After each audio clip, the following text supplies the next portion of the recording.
Alright, once we get logged in, we'll go over to the catalogs. So this is already this virtual data center has been predefined by the global system administrator. We have some catalogs of vApps published from higher up. What we're going to do is go ahead and grab this web development vApp, and we're going to deploy it into our cloud. Now, vApp is a set of associated virtual machines that are deployed as a unit rather than individual virtual machines that you may be used to within legacy vCenter. So we're going to call this quick Web 2.0 demo. This is the virtual data center that we're going to use.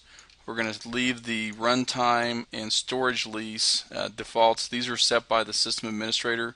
So this means that this virtual machine vApp will run for 4 hours, and then it will be deleted 4 hours after that. So we'll go ahead and click next. Now it's actually cloning those virtual machines in the background. It will take a minute or so to be done. Once that's deployed, I will go ahead and start them and show you some of the networking features that we have available. Alright, so the machine is up and running now. We will go ahead and drill down and to the networking, click Administration, Networks. Okay, so we're going to go ahead and set the firewall here. We're going to use a internal IP address, the one we just picked up. We'll call this HTTP 192.168.0.100. That was the inside IP address we just picked up. Alright, so this is the inside. The system administrator has already given us an external IP address of this 239.1.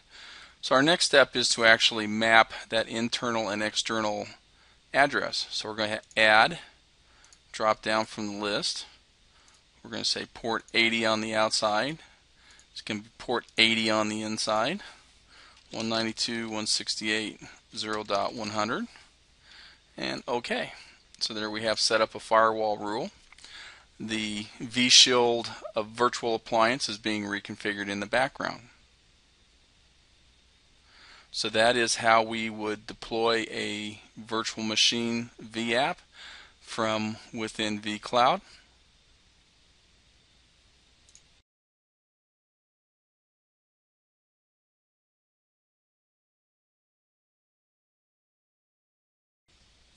Welcome back. In this brief video, I will show you how to use the vCloud connector to migrate a vApp template from a private to a public cloud, or it can be to another data center. So to get that started, you click on the vConnector plugin here.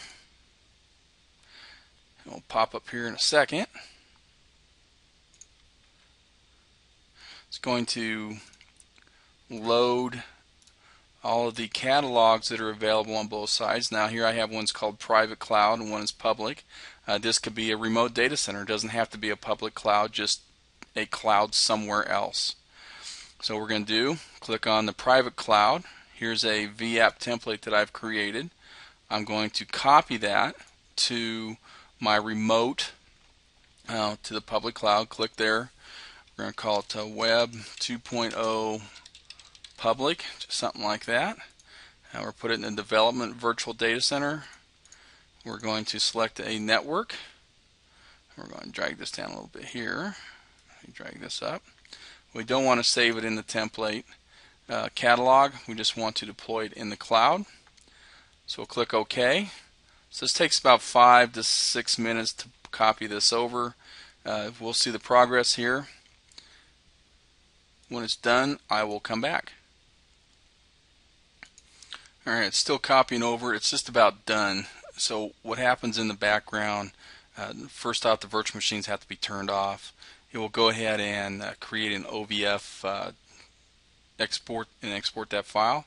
And then the other side will go ahead and import the OVF template into the environment. So here we're about 90% done. We're going to drop over to the other cloud. So this is my public cloud. It's a different IP range up here. You can see that the vApp has been deployed on the other side. It took about 6 minutes or so. It's just about done. Typically takes 6 minutes. It's finishing off. It's deploying some vShields in the background, setting up some of the networking. But this is the same virtual machine template that we had on the other side. Let's see what's done. Alright, so we're done. It took about a little over 6 minutes. Right around 6 minutes. So it's not too bad for moving two virtual machines from point A to point B and getting them configured on the remote side. Definitely a lot quicker than buying a computer and shipping it across the country.